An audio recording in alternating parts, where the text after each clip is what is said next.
Okay, so tomorrow's a big day, not for me, because I am on probation, so I'm going to be chilling, probably working tomorrow.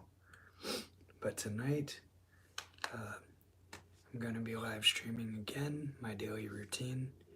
So we're going to be doing the meditation on the Buddha, then the short version of the Ashtanga Yoga primary series, and then we will do a short martial arts body weight workout. So that's going to look like 4 exercises over and over, back to back, 30 seconds to a minute each, and they're going to be focused on several techniques and go from standing to the ground, right?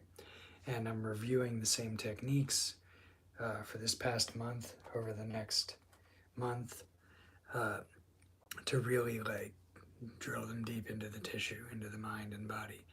And that's a single leg takedown, a guillotine stranglehold, Kimura shoulder lock, and the heel hook, right? And then other techniques and exercises related to that.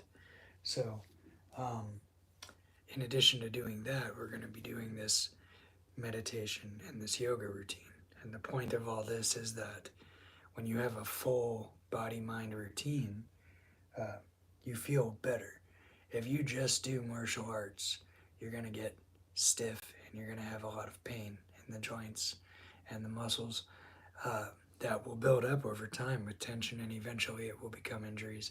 If you just do meditation, you're also going to get a stiff back, and you're going to be sleepy and low energy and very mellow, but maybe unable to defend yourself in your practice, right? If you just do yoga, you're going to be too flexible and you're not going to have strength to protect yourself and your joints.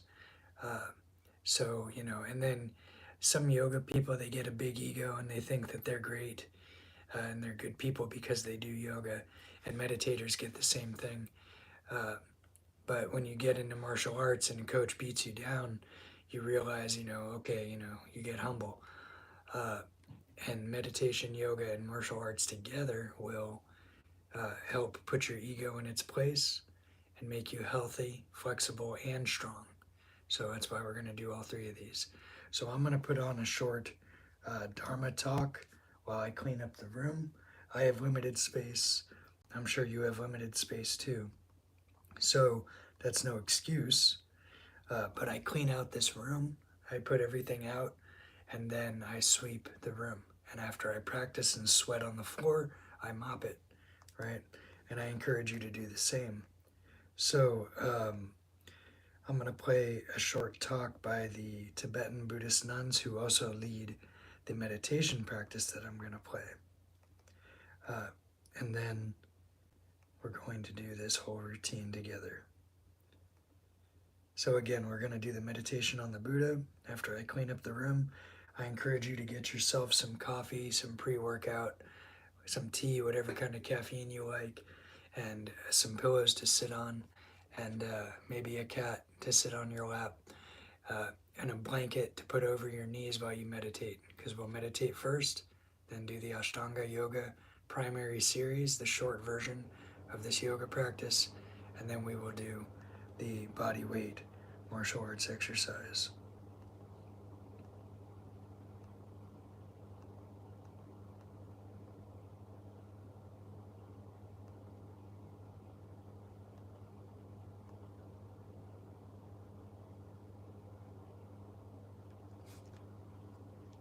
Was teaching the Rice Seedling Sutra, and that's what we were hearing during the time of the inauguration.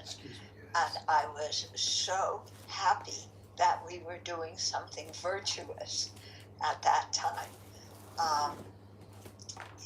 because the rest of the day and the policies that the new president put forth and is determined to enact and made many executive orders about Some of those I don't agree with, I think are harmful, like withdrawing from the Paris Climate Change Pact, withdrawing from the World Health Organization, these kind of international things that are very important for harmony in the world, and health in the world. So while Geshe-la was teaching the 12 links of dependent arising, I was thinking, what's going on in Washington, D.C. right now. All the people at the inauguration, making all the executive orders, they don't know anything about the law of karma and its effects. That's something that they don't know about. They don't obviously think about. And I think if they encountered it, many of them would say, I don't believe this anyway, because even in their own religion, there's some version of ethical conduct, and you reap what you sow, and something like that. So I thought, okay, when Geshe-la was talking about the force of ignorance as the first link producing our rebirth, one rebirth after another in samsara, and how deep our ignorance is, that not only do we not understand how things actually exist, and instead actively project an existence on people and phenomena that they don't have. Not only that, but just on a relative conventional level, not knowing about karma and its effects, not taking that into consideration when one decides what to do, and how that just leads to the creation of more and more first links that produce more and more second links and third links, and then you have this whole plethora of karma ready to produce new rebirths that are unfortunate rebirths because the actions motivating them were non-virtuous. So I thought, that's a real pitiful situation. It's pitiful for the people involved, what ignorance does. And we're not immune from that. Our ignorance starts lots of chains of future rebirth. Hopefully we're doing some that are virtuous, trying to practice the Dharma, but we also have our attachments and anger and resentments, and we create, lots of beginnings to new painful rebirths. So to have compassion, and to really see, I was thinking what the Buddhas and Bodhisattvas are trying to do and how revolutionary that is, compared with the stubbornness of our minds. In other words, what they're trying to do in teaching us about emptiness and teaching us about karma and its effects is totally, flipping the way our minds look at things. And that is a big project. And we've signed up to help them do it. Okay, that's part of our role as monastics, as Dharma practitioners, lay practitioners as well, to put, some love, compassion, joy, equanimity, ethical conduct, put that into the main culture and put that into the people that we meet, and encounter. And that's the way to go forward. You know, yes, you could just throw up your hands and say, you know, you know, look what's happened, and go through the usual laundry list of everything that the MAGA movement is wanting to do that we don't agree with. We could do that and criticize and hate and, you know, get involved in all of that, which just joins the ruckus, doesn't it? And produce more of the above. So this is what is really radical in being a Dharma practitioner, is to respond with compassion, with tolerance, speaking the truth, standing up for ethical conduct, standing up for compassion. Yeah, so not being a wimp, but having, you know, compassion for people who don't think about their future lives. Yeah, let alone think about awakening. And so, yeah, that's our way of going forward.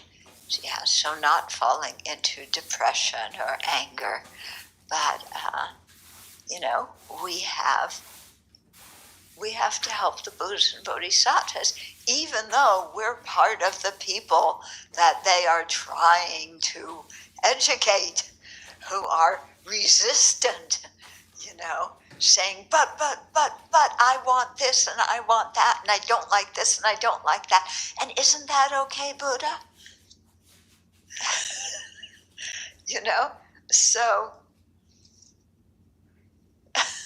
yeah, working on ourselves and giving what we can to everybody else. Okay, so let's have that be our motivation, not only for this teaching, but for what we're doing, you know, with our lives in a monastery in America right now. Questions or comments about that? I have to say that this is very helpful, Venerable, in that when I see what's happening in the world, it makes my role in the bigger piece much more focused and much more intentional. It adds a certain level of urgency, not in a tight way, but in a get your act together kind of way. And I try to imagine the Buddhas and Bodhisattvas and how they don't ever give up on us, no matter what we're doing. Yeah. And to be able to be part of their voluntary troops, to be able to raise the love and the compassion in the world. And that our role in this world is becoming more and more evident to me, that it matters even more than I thought it did. Yeah. So it's bringing my heart more into a level of commitment that I have not ever felt in relationship to the world, to my practice, yes, to this community, yes, to my teacher, yes. But the world's always been somewhat of a rather morphy kind of thing. But to realize that our place in the world does have importance, right, more than ever. So a lot of the anger and depression and discouragement I've noticed is because my expectations are unrealistic of sentient beings, and it's really showed me how more I need to reflect on ignorance and the condition that sentient beings are in. I think I really don't fully appreciate how distorted our minds are, and then I expect people to act in a way that's infused with wisdom and compassion and loving kindness, and then I'm shocked and irate when they don't. And it's just like, where is that anger coming from? It's coming from my own deluded expectations. It's not coming from them. And when I focus on them, then it's much more easy for compassion to arise. Yes. And it's not all about what I want, what I think is right. It's really about what are other people experiencing right now, and how can I make a positive difference in the situation. But it's so not natural for me to think like that. And so this whole experience has been another wonderful reminder of just how much I need to keep working on thought training. And the source of my pain is really my mind. It's not what's going on outside. For me, what was up after reading a little bit from yesterday is fear comes up. Not so much anger, but there's one of the tech billionaires, Musk, who, after his talk in something, I don't know, with all the people, he made the gesture and He did something that looked like a Nazi salute. Nazi salute, and that just, I mean, that has, yeah, I don't even know what to say. Yeah, that did not work for me. But what you did say is we have to stand up for compassion, so we don't hide in fear, we don't cower, we stand up for what is compassionate and ethical, and it is not that. Yeah. It is not that. So I read about that as well. And of course, some people are claiming, well, it wasn't that. And others are saying, which I found interesting and quite believable actually, oh, this, he makes that gesture and others have been making that gesture just to get to the liberals. And I've seen this argument before where people on the right will make hand gestures that maybe have something to do with white nationalism, and then people laugh and say, oh, look how upset the liberals are getting. Look how upset the media is getting. And I find it interesting to think like, wow, that idea of trying to get a rise out of someone. What? Trying to get a rise out of someone, right? Like trying to make someone upset, trying to intentionally push their buttons. Where, like it's so unkind. Yeah. Where do I do that?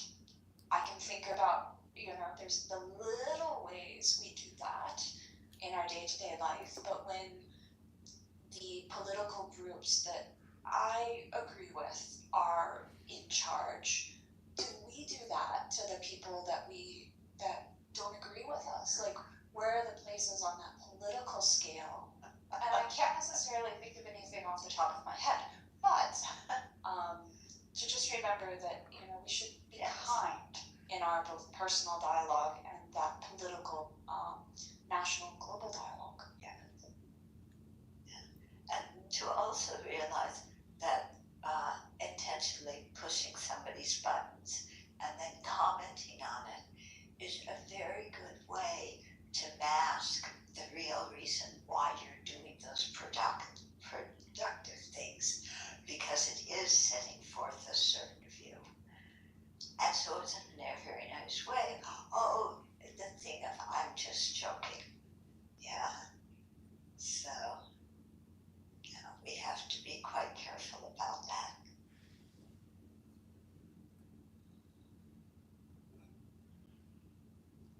Just as a follow-up from yesterday, this one bishop from DC, the DC diocese, went online and, well, she was supposed to give a sermon at one of the church services that Trump and Vance and all of them attended. And in it, she, I can't say it because the way she said it, can we show it on? She says it so beautifully, and it was on the front page of the New York Times yesterday. So this is a very good example of not being political, but talking about values. And talking about it from a religious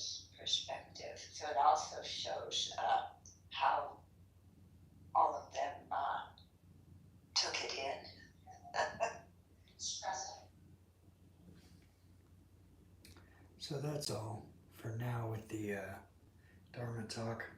We're going to do the meditation on the Buddha, led by this same group of Buddhist nuns in Washington State. And they're referring to current events.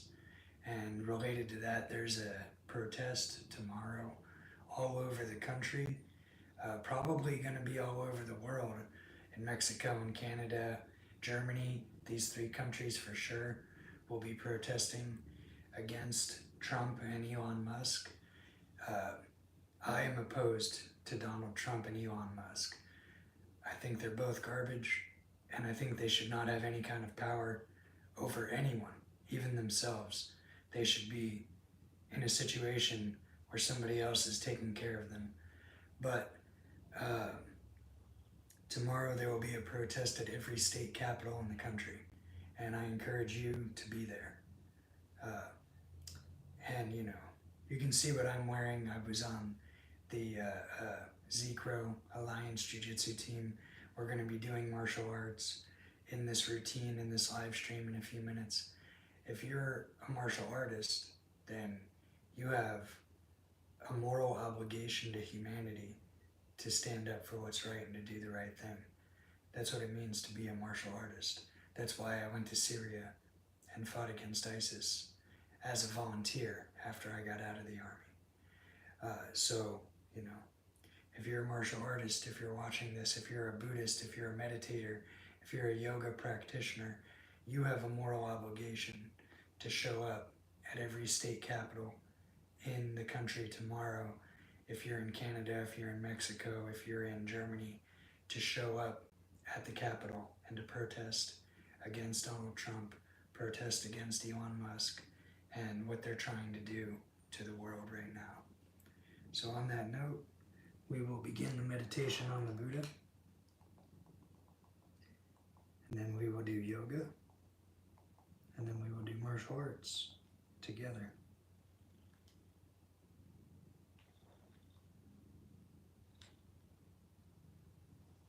We do the practices with this aspiration to be a benefit to beings,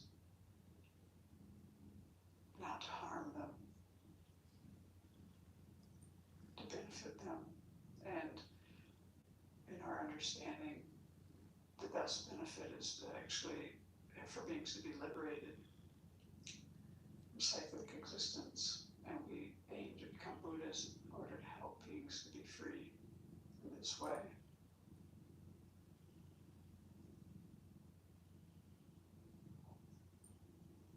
So generate those thoughts in your own way.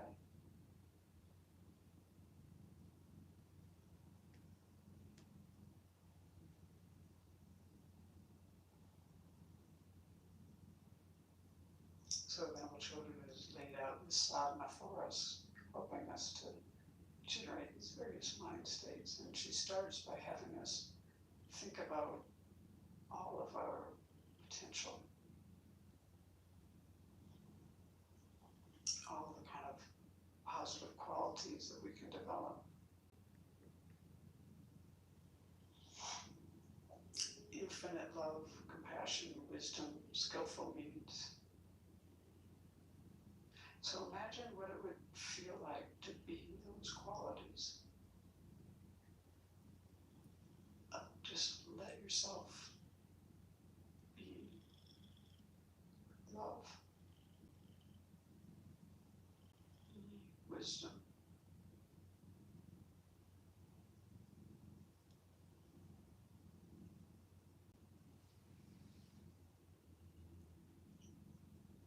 try to feel the expansiveness and peace in your heart.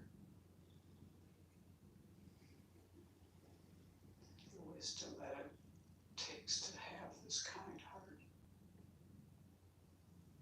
To be unencumbered in any way. Vast and expansive.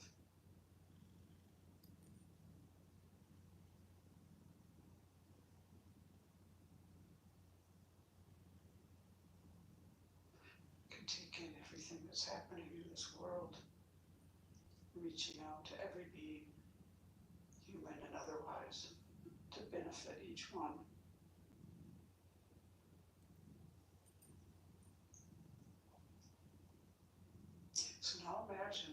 these qualities of love, compassion, wisdom, skillful means appear in front of you in the form of Shakyamuni Buddha.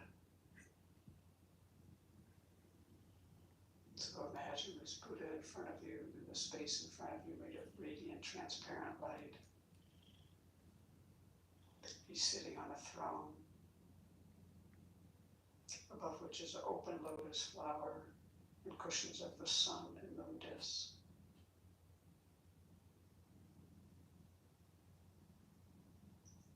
This entire visualization is made of radiant, transparent light, but you're imagining a living being with a light body.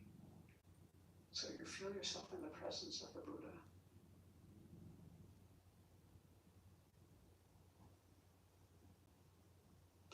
But Buddha's body is golden in color. He wears the robes of a monastic. His right hand, with the palm down, rests on his right knee. The earth touching mudra. And his left hand is in his lap holding a bowl of nectar. And this nectar is the medicine to cure our afflictions and all of our hindrances. And the Buddha's face is very beautiful.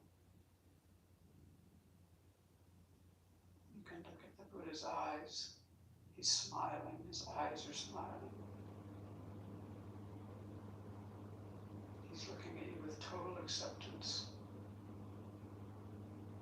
And as he looks at you, he's also encompassing all sentient beings.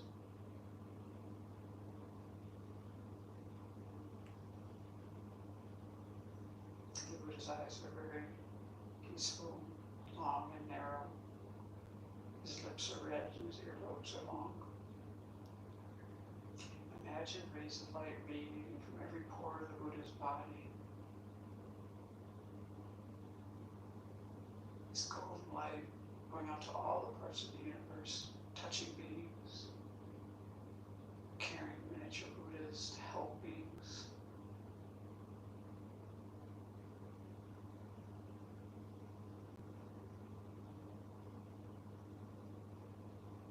And as they complete their work, they dissolve back into the Buddha.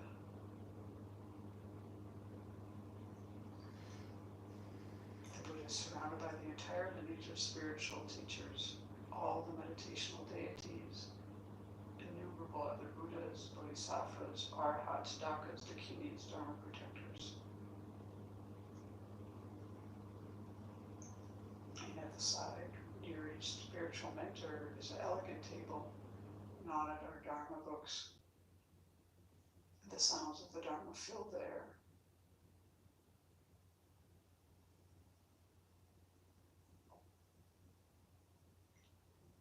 And they're all so happy that we're here doing this together. Imagine their minds just blissful and peaceful, gazing at all sentient beings.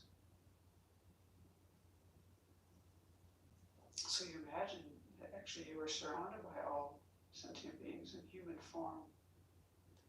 Your mother of this life is on your left. Your father of this life is on your right. Any people you have difficulty with, you imagine in front of you, facing the Buddha, keeping them there for protection.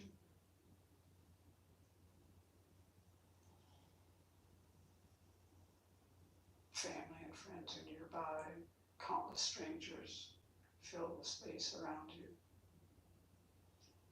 And all of us are looking to the Buddha for guidance.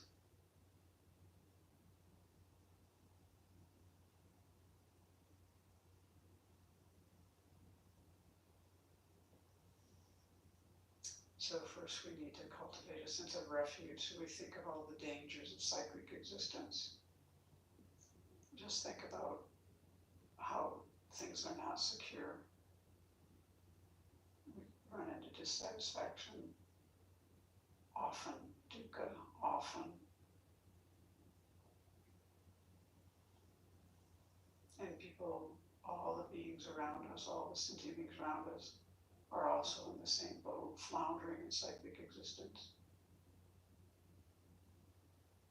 And many of them have not met any kind of teachings that will help them this quagmire.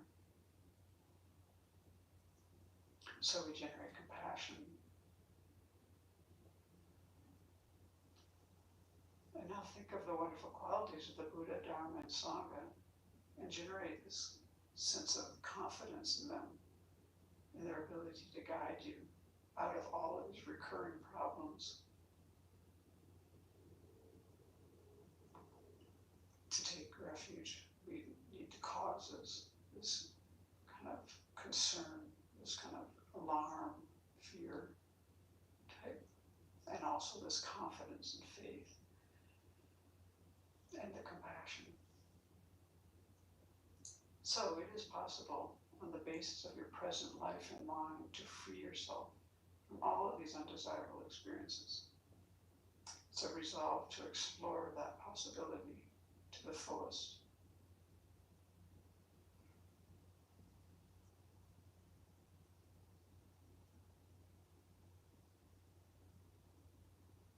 Feel great trust and confidence in the three jewels, and open your heart to rely upon them to guide you and others from all of these difficulties of cyclic existence, and bring us to the peace, liberation, and full awakening.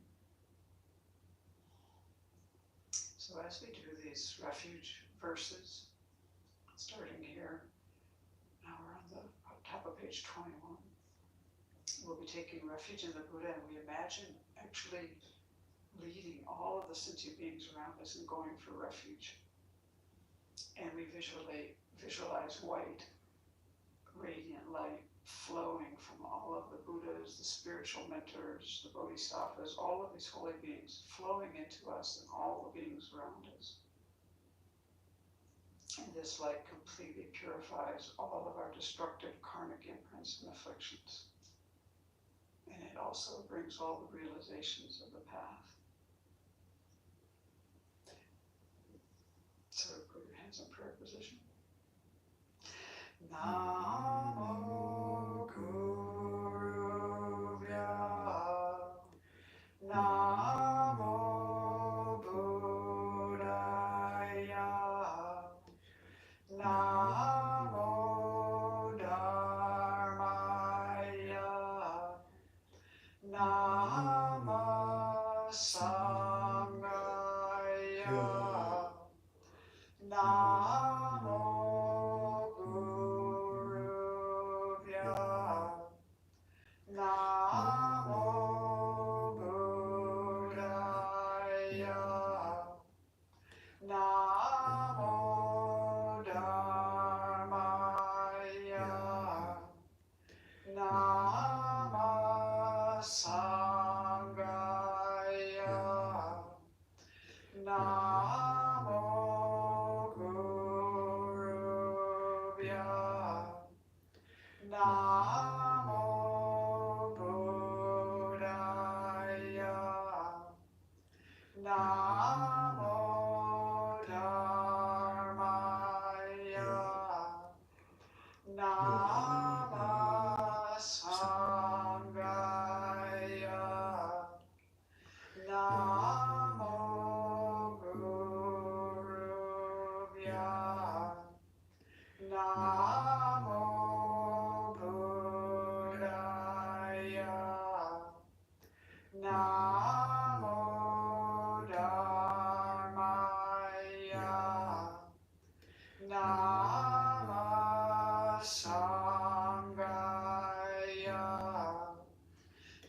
Namo Guruvya, Namo Buddhaya, Namo Dharmaya, Namo Sanghaya, Namo Guruvya,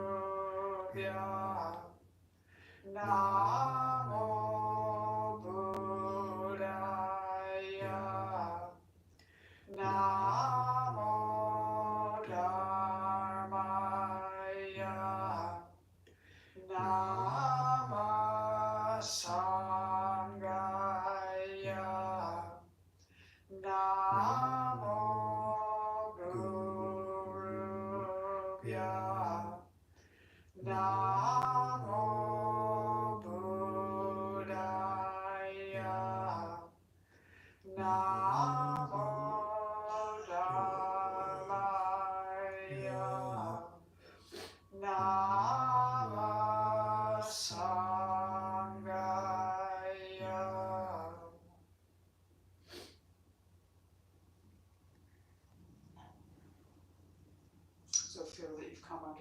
intersection of the three jewels.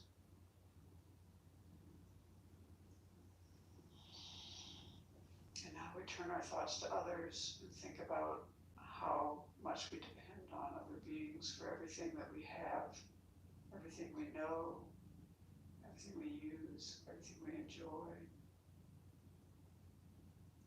Our food, clothing, resources of every kind. These come due to the efforts of others. Our knowledge, talents, good qualities, these too are developed due to the kindness of others. And our ability to practice the Dharma certainly depends on others who brought the teachings to us over the millennia by generating realizations in their mind and teaching. So this is a very great kindness, all of these things we want to bring to mind.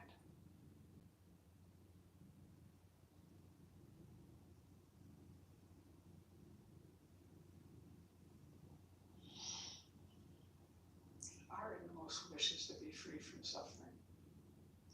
And this is the case for everyone else as well. We want to be happy. All beings want to be happy. And like us, they encounter many difficulties, problems, sufferings. And usually, actually, their difficulties are more so than our own. Not always, but often. And when we examine our capacity to help beings, we find that we're actually quite limited. And we know from our practice that if we can reduce our anger, our attachment, our ignorance, our various faults, and if we can increase all of our good qualities, we're really going to be in a position to benefit beings. Imagine if we had just this generous heart that gives so easily, takes delight in giving, the kind of ethics that doesn't harm, has that just ingrained fortitude, loving kindness, compassion, wisdom, and well-being. Excellent position to help beings by having our good qualities developed. And if we develop them fully, like Buddha does, then we'll be able to be of the greatest benefit to beings. So we generate this altruistic intention in order to be able to benefit beings most effectively. So as we take refuge and generate bodhicitta, imagine that light is flowing into you from all of these Buddhas and holy beings. And it's flowing into you and all the sentient beings around you. So we're on the top of page 22. I take refuge until I have awakened in the Buddhas, the Dharma, and the Sangha. By the merit I create, by engaging in generosity and the other far-reaching practices, may I attain Buddhahood in order to benefit all sentient beings. I take refuge until I have awakened in the Buddha, the Dharma, and the Sangha. By the merit I create, by engaging in generosity and the other far-reaching practices, may I attain Buddhahood in order to benefit all sentient beings. I take refuge until I have awakened in the Buddha, the Dharma, and the Sangha.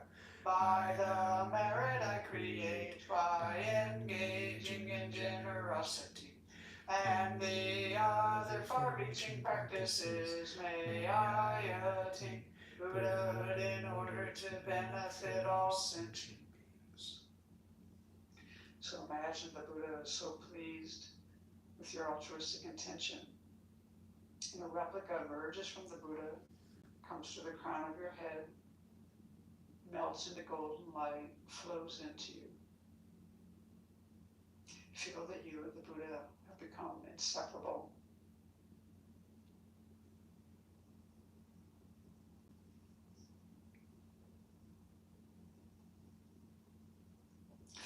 close to the Buddha, and allow your mind to be transformed and inspired.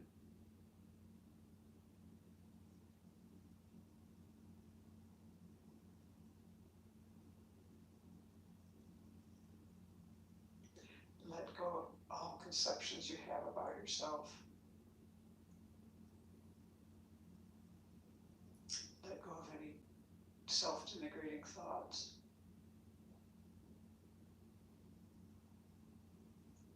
Let go of the concept of inherent existence and meditate on emptiness.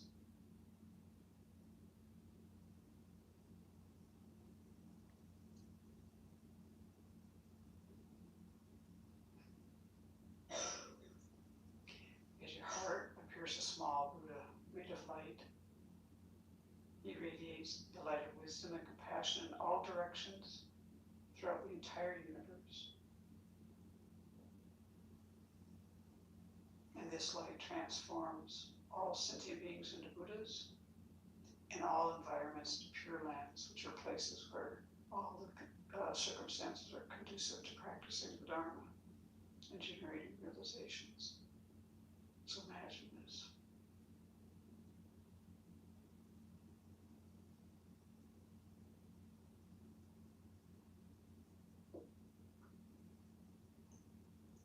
You've transformed all sentient beings into Buddhas and all environments into pure lands.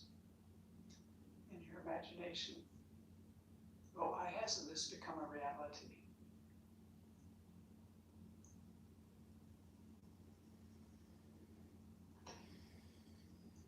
We sentient beings have bias, prejudice, we lack love, compassion, and joy.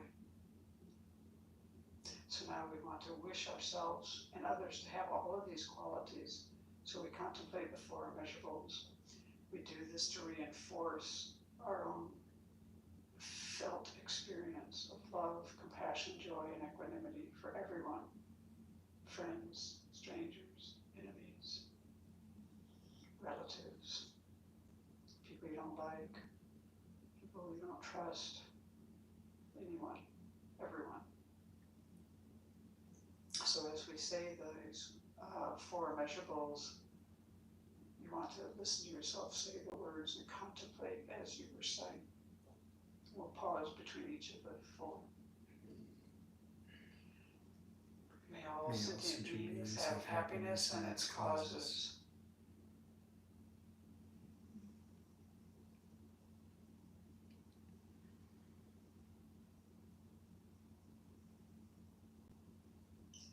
May all sentient beings be free of suffering and its causes.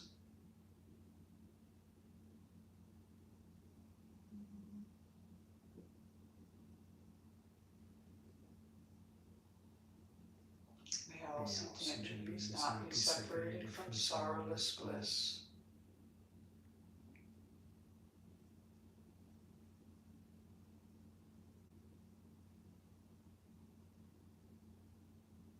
May all sentient beings abide in equanimity, free of bias, attachment, and anger.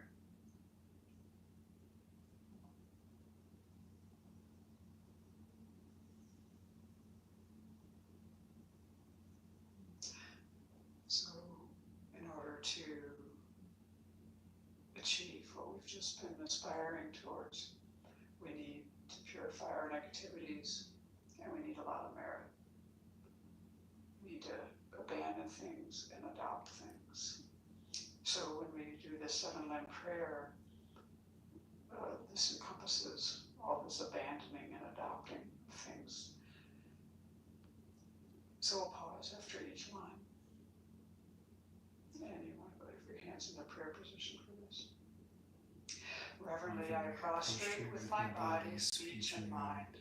So imagine yourself and all the beings, the sentient beings around you, making prostrations to all the holy beings in front of you in the field of merit, repeatedly prostrating.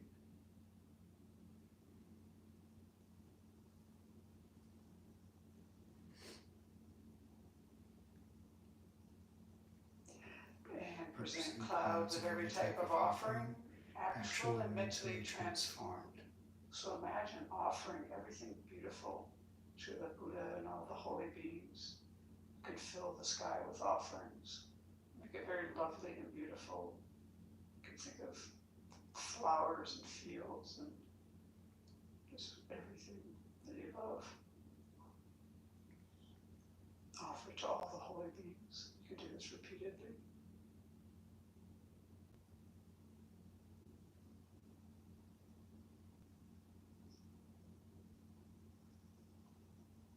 I confess all my destructive actions accumulated since beginning this time.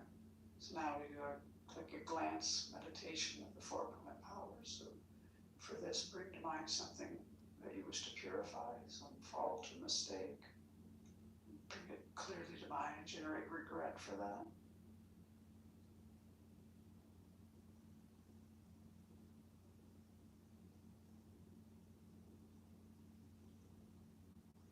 And then the other permanent powers are taking refuge in generating bodhicitta, which we're doing in the practice.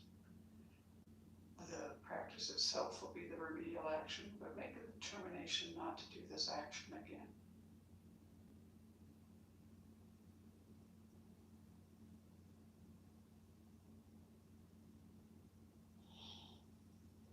And rejoice in the virtues of all holy and ordinary beings.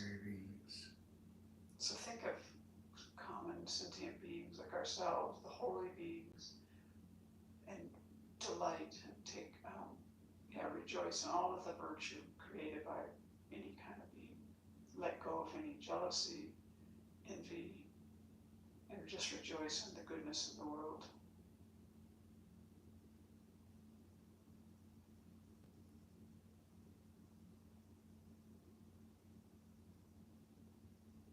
Use your own life experience. Think of things, people that you want to rejoice.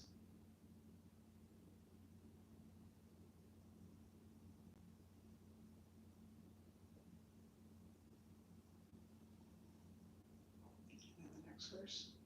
Please remain until cyclic existence ends. So now we offer a double dorje. This symbolizes long life. And we offer this to the holy beings. We do this requesting them to live long, to always be a part of our life. And you can do this multiple times in your imagination.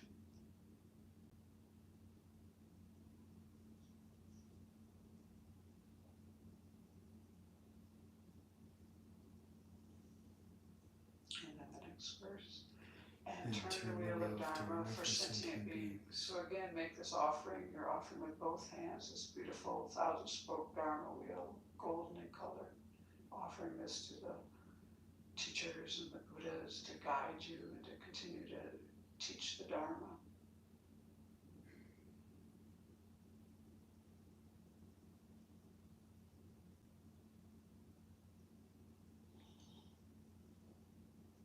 And then the 7th one.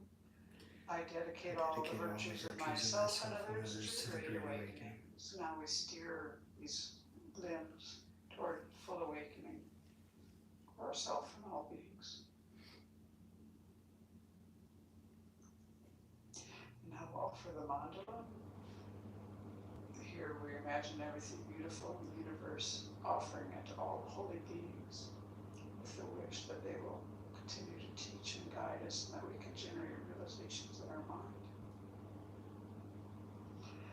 This ground anointed with perfume, flowers strewn mounts make room for land, sun, and moon. Imagined as a Buddha land and offered to you, may all beings enjoy this pure land.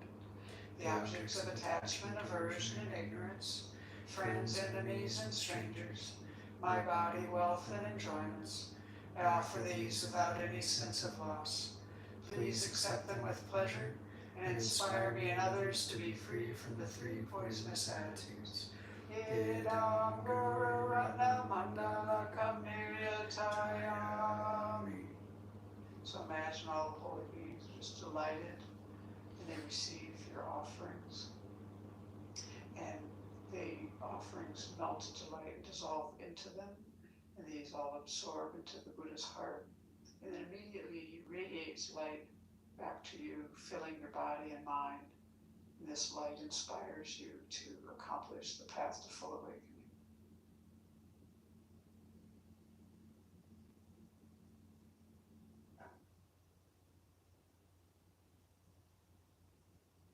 So in order to progress along the path, we need to develop realizations. And in order to do this, we need the inspiration of the lineage of spiritual mentors, especially your principal teacher or your root guru, who is the one who has touched your heart deeply. If you don't have a specific teacher, just think about Shakyamuni Buddha, or maybe you have a connection in your mind with this holiness. And we make this request on page 25. Glorious and precious Guru, sit upon the lotus and moon seat on my crown, guiding me with your great kindness. Bestow upon me the attainments of your body, speech, and mind. So then, at this point, you imagine that a replica of your teacher in the aspect of the Buddha emerges from the Buddha in front of you. And it comes to sit on a lotus and moon disc on the crown of your head, facing the same direction as you. So then this Buddha on the crown of your head is going to act as an advocate for you to request inspiration from the entire field of merit as we continue with the request. And we're doing the long one on page 26. Buddha, unequal teacher and guide, venerable protector Maitreya, successor, superior Sangha prophesied by Buddha, to you three Buddhas and Bodhisattvas I make request. Buddha, head of the Shakya clan, the foremost guide, peerless in expounding emptiness, Manjushri, embodiment of the Buddha's complete wisdom, exalted Nagarjuna, best of the superiors who sees the profound meaning, to you three crowning jewels of clear exposition I make request. Atisha, upholder of this great vehicle, who sees the profundity of dependent arising, Drome Rinpoche, elucidator of this good path, to these two ornaments of the world I make request. Avalokiteshvara, great treasure of objectless compassion, Manjushri, master of flawless wisdom, Tsongkhapa, crown jewel of the snowy land sages, Losanggrappa, I make request at your feet. Holder of the white lotus, embodiment of all the conqueror's compassion, guide benefiting migrating beings in the land of snow mountains and beyond. Sole deity and refuge, Tenzin Gyatso, at your feet I make request. The eyes through whom the vast scriptures are seen, supreme doors for the fortunate who would cross over to spiritual freedom, illuminators whose wise meanings vibrate with compassion. To the entire line of spiritual mentors I make request.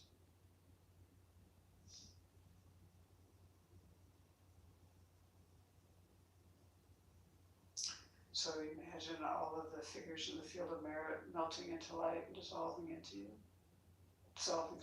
Into the central figure of the Buddha in front of you.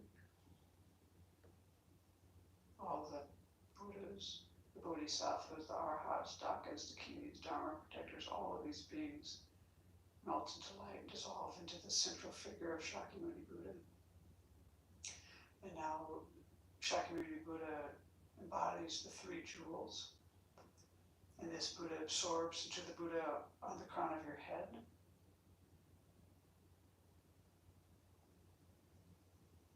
And then as we recite the Buddha's mantra, try to let your mind be very open and receptive.